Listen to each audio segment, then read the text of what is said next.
So you can make your wife do things, but you can never make her want to do things. And that's the trick.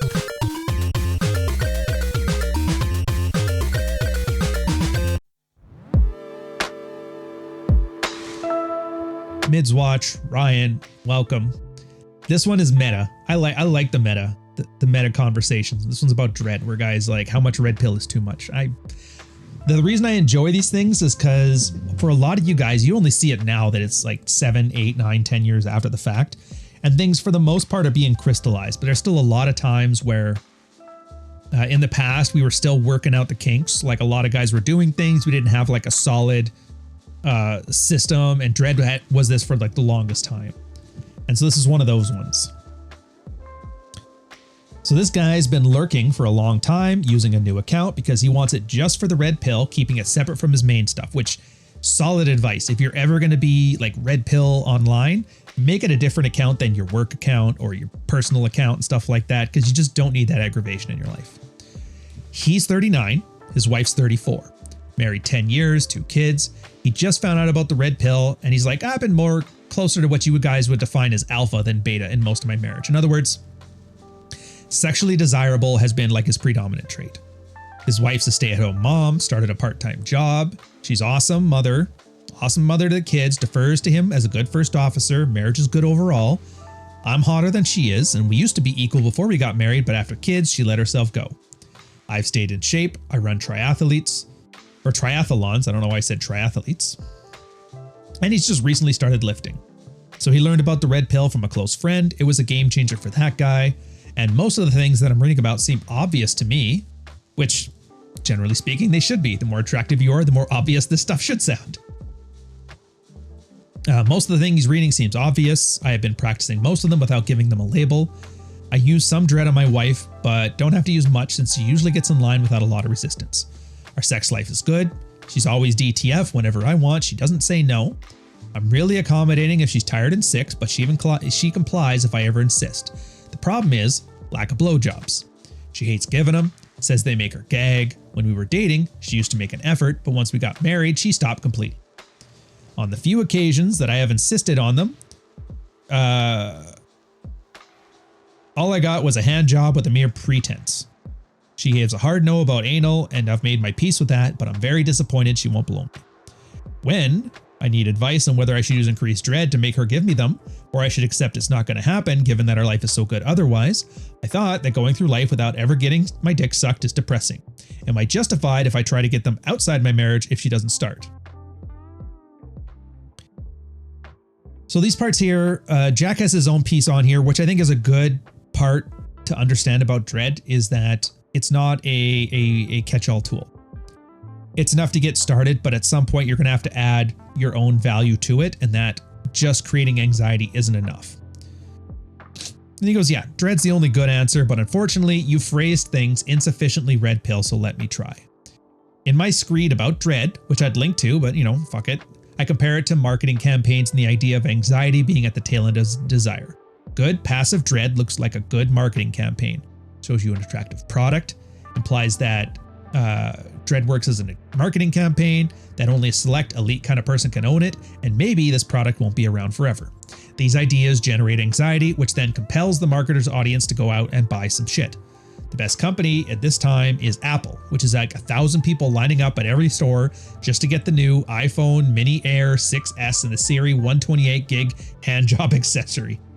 Actually, the best recent example is the Apple Watch, which is a trinket, but not a product category game changer. But all the Apple fanboys all bought one. They say it's great, they're really happy with it, but I've noticed none of them use it because they bought the product out of compulsion. They didn't actually want it. But the Apple brand is literally that strong that any sufficiently thin and white consumer electronic device will compel millions of people to go buy that shit. They don't want it, but they have to have it. So dread can compel your wife to do pretty much anything, but it can't ensure she'll ever want to do those things. The idea is, with dread, presenting yourself as a high value product whose availability can't be taken for granted will make your wife stop putting her interest over yours all the time, since that's what happens with husbands who are taken for granted. Every time somebody says, I like to make them happy because that makes me happy, All they're really saying is, I like to make him happy because that means I'm adding value to his life so that he won't leave, and him not leaving makes me happy. Now, when a wife cooks me a steak on our anniversary, she did do it because she felt Did she do it because she felt I'd leave her steakless ass at the first moment? No, of course not. Here's what happened. Started dating my wife. She liked me. She thought about the ways she could add value to my life, things that would make her more attractive than other women, so she did those things. There was an intersection of the things she liked doing for their own sake, and this is generally what she keeps doing. Healthy dread, as I like to call it, manifests as this. I need to do something nice for him. Since there is no ultimate good to defer to, you have to know what you want so that you can ask yourself the right questions.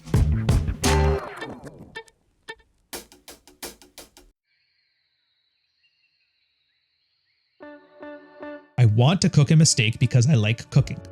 An unhealthy dread sounds like this. I need to do something sexually pleasurable for him. I have to give him a blowjob because that's the only thing that'll make him happy sexually. So I mean, it'll work. You'll get blowjobs, and enough dread will communicate that your wife, blowjobs or divorce, and you can get your answer, blowjobs. But can't guarantee she'll like it. And I assume for those of us who want more, we imagine our wives enthusiastically deep-throating the shit out of us and talking about how they want us to all over their face, blah, blah, blah. Dread cannot make that happen.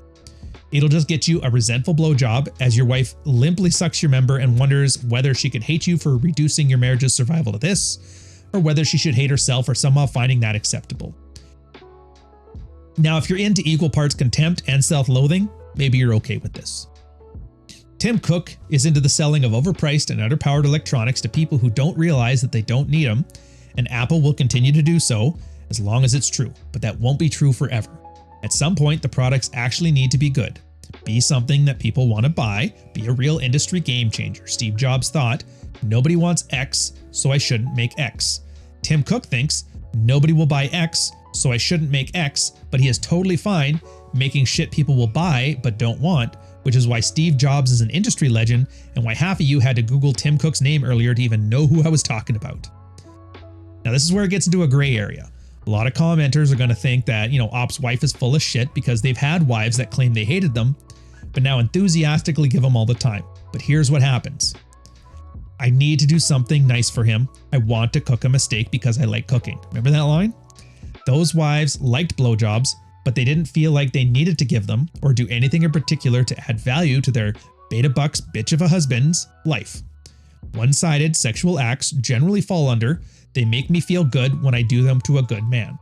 So, increasing your value and using dread to indicate that taking your value for granted has consequences, as if taking anything for granted shouldn't. Sex and even oral, blah, blah, blah. It unlocks the first part of that sentence. Your wife stops thinking, yeah, I like that stuff, but am I supposed to put my mouth around that guy's dick? That loser didn't even have a passing resemblance to my fit and sexy husband? Yeah, no. But Ob said he's already super duper alpha all the whole time, so what gives? Is his wife an essentially deceptive harpy shrew who misled her husband into thinking that she was a blowjob loving nympho? Probably not. She never liked him, and as time passed, she tried to trade them out for other things. But everybody does this. When you realize your wife likes X and you like X, then you do that instead of Y, where Y is something that, she likes and you don't, like watching rom-coms, whatever. If your wife cooks you a steak, you don't need to watch Sex and the City, you'll do a bunch of those other things. Anyways, this is a long-winded way of saying that if your wife is adventurous and enthusiastic in the bedroom and adds value to your life in a lot of other ways, maybe it's not worth a massive marital upheaval just because your wife doesn't do one specific thing that you read on a subreddit that you're supposed to get. So, tagging on to this from my side, it's one of those, life is never about good or bad, and I always hate how marketers like to portray red pill as in like, you can win anything you want forever. You want anals and blowjobs, the first date, we can change her for you, and you can't change other people. Some things people don't like. Some things people like, but they don't like it with you. And part of this whole doing dread is understanding the difference. Some women will never do anal, ever. Some women love it, but they don't love it with you. Now, that second group of women are the type that if you're in a relationship with, you run dread, you can go back to that. But at some point, you're going to realize where her own personal boundaries are in the relationship. Things that she does, things that she won't do. things you do and things you don't do. And like any set of decisions in life, you guys have to make a decision. Is it worth keeping this one around if I don't get everything that I want? And sometimes you have to say, yes, you know what?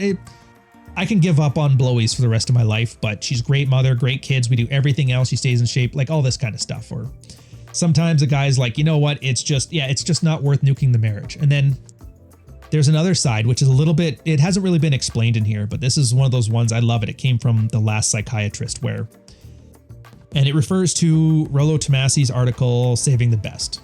Never read it. It's about a guy who, you know, had a lackluster sex life with his wife. She didn't like doing any of these things. He found an old tape of her banging 3 college dorm boys, doing all the stuff that she hated doing with them, and they didn't commit at all. And he was pretty pissed about that. I dated a whore that fucks like a prude, right? This guy never liked anal with his wife until he saw somebody else getting it. And now all of a sudden he wants it.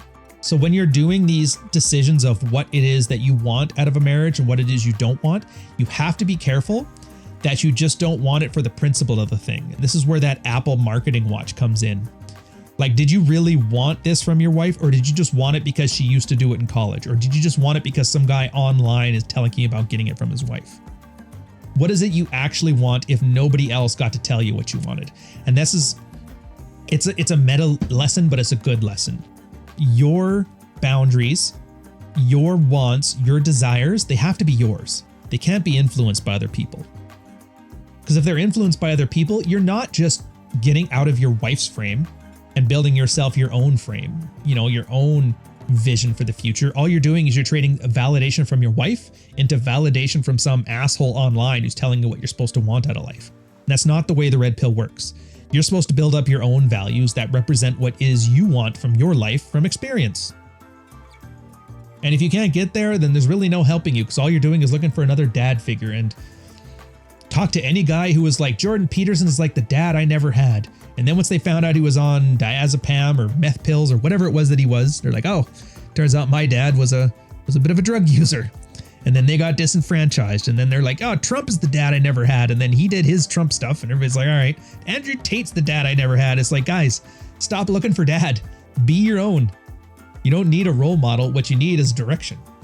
So that's it on me. Cheers, boys.